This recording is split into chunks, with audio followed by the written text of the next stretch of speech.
¿Qué información nos presenta el estado de flujos de efectivo? ¿El flujo de efectivo total o el cambio en el flujo de efectivo contable? ¿Cuál de estos es más importante en la toma de decisiones? ¿Cuál es la estructura y cómo es que se hace un estado de flujos de efectivo? Bueno, pues todo eso estamos por verlo en este video. Y vamos a comenzar con que pues este estado contable de cierta manera nos ayuda a entender los flujos financieros de la empresa y su intención es explicar los cambios en el flujo de efectivo contable. Por ejemplo, como vamos a ver enseguida, en la empresa ficticia que hemos creado con intención de estos videos, nuestra empresa Aguirre Co, este cambio de efectivo es de 66 millones en el año 2020. Y para conocer cómo llegamos a este número, pues vamos a ver un archivo que tenemos para descargar en este video y vamos a verlo de manera práctica, cómo es que se determina este número, ¿no? Y bueno, este estado contable también es muy útil para entender el flujo de efectivo financiero de la empresa, como decíamos. Y del mismo modo que vimos con el flujo de efectivo financiero total de la empresa, que lo determinamos en el video pasado, este cambio en los flujos de efectivo está compuesto de 3 flujos independientes que vamos a determinar también aquí. Y de la misma manera que utilizamos un flujo de efectivo de operación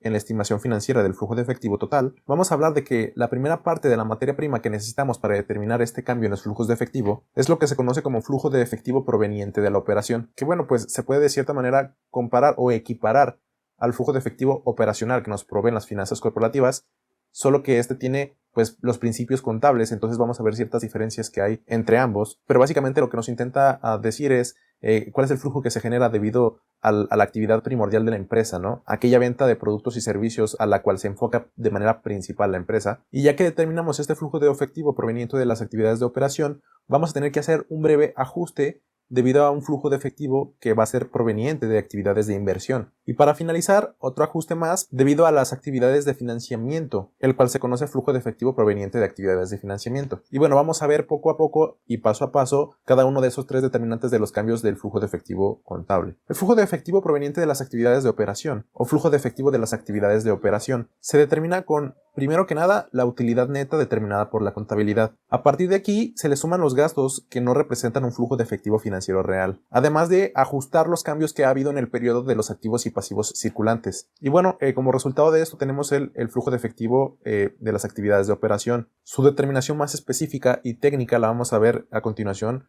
ya que terminemos la parte teórica con el archivo de Excel descargable. Vamos a pasarnos ahora al flujo de efectivo de las actividades de inversión y vamos a ver con que este componente se relaciona con los cambios que ha habido en los activos del capital, la adquisición y venta de activos fijos, es decir, los gastos de capital, que lo vimos en el video pasado. Y por último tenemos el flujo de efectivo de las actividades de financiamiento. En ese tercer componente se incluyen los flujos de efectivo para los acreedores y propietarios o inversionistas y los provenientes de estos, es decir, todos esos flujos de efectivo que se pagan, ya sea acreedores o inversionistas, y también todos esos flujos que se reciben, ya sea de acreedores o inversionistas. Y básicamente este flujo de efectivo incluye o engloba todo eso que tenga que ver con la deuda y el capital patrimonial. Básicamente incluye los cambios en el capital y la deuda. El cambio en el efectivo es el resultado del último renglón que encontramos en el estado contable de flujos de efectivo. Y pues básicamente es el resultado de este estado contable. Y se le conoce como la adición o el resultado del flujo de efectivo proveniente de actividades de operación, el flujo de efectivo de actividades de inversión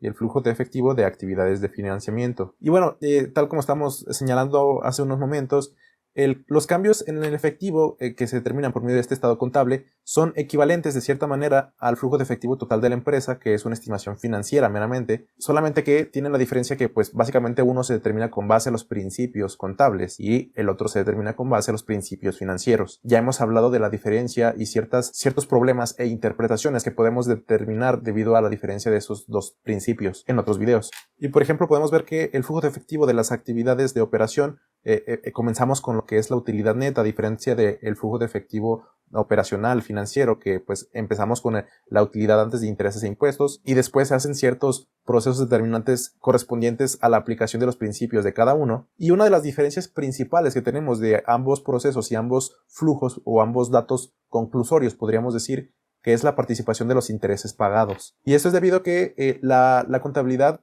deduce los intereses pagados de la utilidad neta. Como vimos en la estimación financiera, se utilizan la utilidad antes de intereses e impuestos, a lo cual después se le restan los impuestos, pero no los intereses, debido a que hay un flujo de efectivo que corresponde en esos intereses. Entonces se determina en ese otro flujo de efectivo dentro de la ecuación financiera. Pero tenemos que la determinación del flujo de efectivo contable tiene una estructura diferente, por lo cual la participación de estos intereses pagados, ya que se utiliza la utilidad neta, esos intereses pagados ya se descontaron desde un principio. Espero estar siendo claro y pues que se entienda un poco de cierta manera. Creo que es interesante y es muy retroalimentador conocer estas diferencias entre ambos procesos y el entendimiento de ambos principios. Y bueno, también creo que es importante que hablemos sobre el impacto que tiene el cambio de flujo de efectivo sobre la toma de decisiones, o cómo es que en la práctica se interpreta este valor y el cómo es que se utiliza, ¿verdad? Y bueno, para interpretar cómo puede ser la interpretación de una correcta administración de flujos de efectivo en una empresa y no morir en el intento,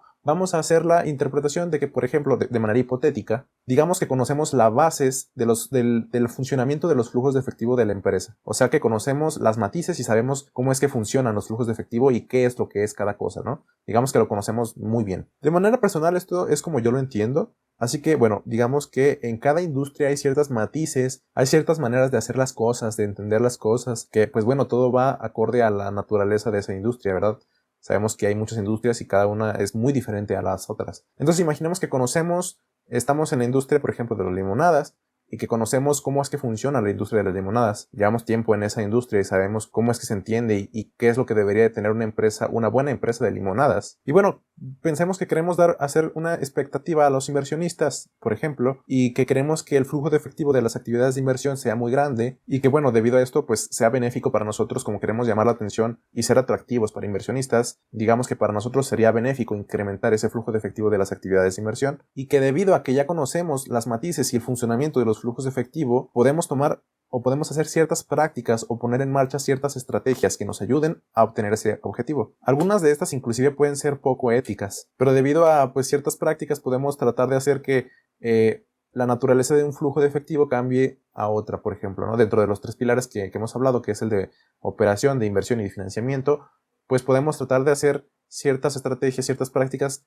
para hacer que el flujo de uno pase a otro de manera que más nos convenga, según lo que ya vimos, que es el entendimiento del mercado, de la industria en la que estemos y de la situación en particular. Y bueno, vamos a ver por ahí algún ejemplo de esto para que podamos entenderlo un poco mejor, y vamos a hablar de la empresa de INEGI.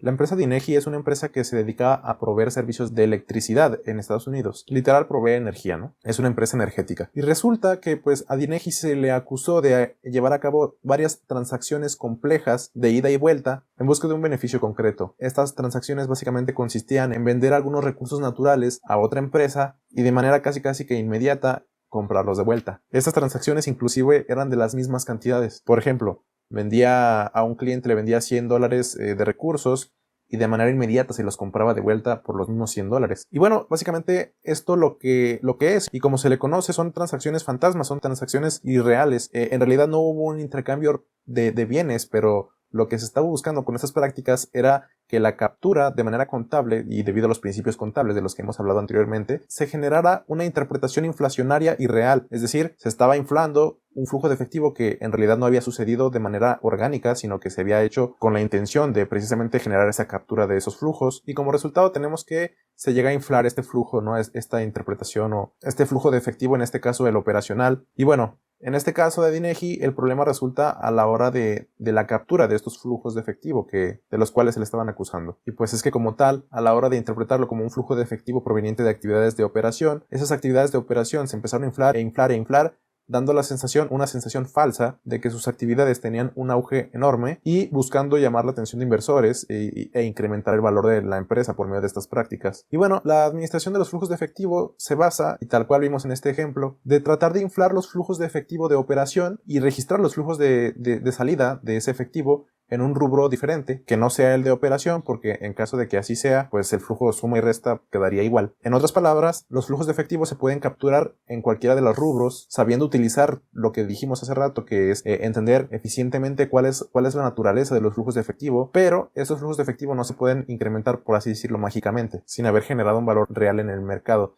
Es por eso que esa captura beneficia a la empresa, ¿no? Que se haya hecho la captura de la venta y la captura de la compra en rubros diferentes de los flujos de efectivo de la empresa. Y bueno, como conclusión me gustaría aportar que es debido a este tipo de situaciones. Vimos un ejemplo, pero hay muchos otros que podemos encontrar. Entonces vamos a ver que el flujo de efectivo total de la empresa, que es la estimación financiera del flujo de efectivo de la empresa total, este flujo de efectivo total no es afectado por estos movimientos fantasma, estas prácticas fraudulentas, y esto es debido pues principalmente a la diferencia de los principios principios financieros con los principios contables. De cierta manera ya hemos hablado bastante sobre este tema, pero pues es un caso más en el cual podemos reforzar y ver que los principios financieros precisamente están estructurados para ese tipo de entendimientos y que por eso pues muchas veces es mejor utilizar la información meramente financiera para la toma de decisiones. Y bueno, como conclusión, es debido a esto que tenemos que prestar mucha atención al flujo de efectivo total de la empresa financiero y no solo al flujo de efectivo de operación contable. Y bueno, pues enseguida vamos a ver este archivo de Excel con todo lo que hemos visto hasta ahora. Vamos allá. Y bueno, ya estamos aquí en el documento de Excel y vamos a ver cómo es que está estructurado y vamos a ver cómo es el estado de flujos de efectivo y tratar de determinar lo que se conoce como el cambio de flujo de efectivo, ¿no? Entonces vamos a ver primero lo que se viene conociendo como el flujo de efectivo total de las operaciones. Para determinar este flujo de efectivo total de las operaciones vamos a utilizar la utilidad neta, que a diferencia, recordemos que de el flujo de efectivo de operación financiero que hicimos en un video pasado, ese no es el estado de flujo de efectivo, sino es el flujo de efectivo financiero, y ese flujo de efectivo utiliza la utilidad antes de impuestos, y esa es la diferencia que tiene con este, y además de que este también considera los cambios en activos y pasivos que hubo en este periodo, ¿no? Entonces es como que vemos que si hubo un cambio, este también lo considera de esa cuenta específica. Entonces vamos a ver, primero tenemos la utilidad neta, en este caso de 172, se le suma la depreciación porque esa depreciación se restó a la hora de determinar la utilidad neta para determinar los impuestos, y esa depreciación en realidad no es un flujo de efectivo real, entonces se suma. Y lo mismo con los impuestos diferidos. En aquel ejemplo también utilizamos los impuestos corrientes porque estábamos utilizando la utilidad antes de impuestos, pero esta utilidad es la utilidad neta. Entonces tenemos que la utilidad neta considera los impuestos diferidos, pero los impuestos diferidos no son un flujo real, sino que es una proyección, es una obligación que tenemos en un futuro, ¿no? Entonces, por eso se suma, porque no es un flujo de efectivo real. Tenemos entonces el cambio de activos y pasivos, que son estas cuentas las que les estuve mencionando, y concluimos con que el flujo de efectivo total de las operaciones, que es la suma de todo, hay unas cuentas que tienen cambios negativos, por lo cual se restan. Entonces tenemos un cambio de efectivo total de las operaciones de 404. Ahora, vamos a pasar a las actividades de inversión. Las actividades de inversión básicamente son lo que conocemos como gasto de capital, que es básicamente la adquisición de los activos fijos y las ventas de activos fijos. O sea, queremos determinar exactamente cuál es el cambio real que hay en los activos fijos de la empresa durante ese periodo, ¿no? Entonces tenemos en este caso que la adquisición menos la venta, tenemos que es una inversión de 346. Esa inversión la vamos ahorita a sumar, que en este caso como es negativo, va a restar básicamente con este otro flujo, y el que vamos a ver en un momento, que es el de actividades de financiamiento. Conocemos entonces que hubo una cancelación de deuda a largo plazo, entonces la cancelación como tal pues es un egreso, se resta. Hubo un beneficio, hubieron unos fondos que se recaudaron por venta de deuda a largo plazo, entonces se suma 172. El cambio de las notas por pagar, este no tiene un símbolo como tal porque puede ser tanto positivo como negativo. En este caso, en este ejemplo es de menos 6, entonces se resta. Y los dividendos pagados. Los dividendos pagados fueron 86, se restan porque es un egreso. La recompra de acciones también es un egreso, menos 12. Y se suman los fondos por emisión de nuevas acciones en este periodo. En este caso es de 86. Teniendo todo esto, tenemos un flujo de efectivo de las actividades de financiamiento de 8. Entonces, a este la vamos a sumar los otros dos. Se va a sumar este, y luego se va a restar este, y luego se va a sumar este. Entonces tenemos que el cambio en el efectivo es de 66. Así como tal, ¿no? Entonces ya tenemos todo, en este documento lo tenemos todo direccionado para que se hagan los cálculos automáticos. Simplemente hay que saber cómo es que se llegan a las cosas para poder hacer los ajustes y poder determinar todos estos datos también de manera efectiva con un caso real, por ejemplo. Pues bueno, básicamente eso es todo. Por mi parte esto es todo. Pues muchas gracias. Nos vemos.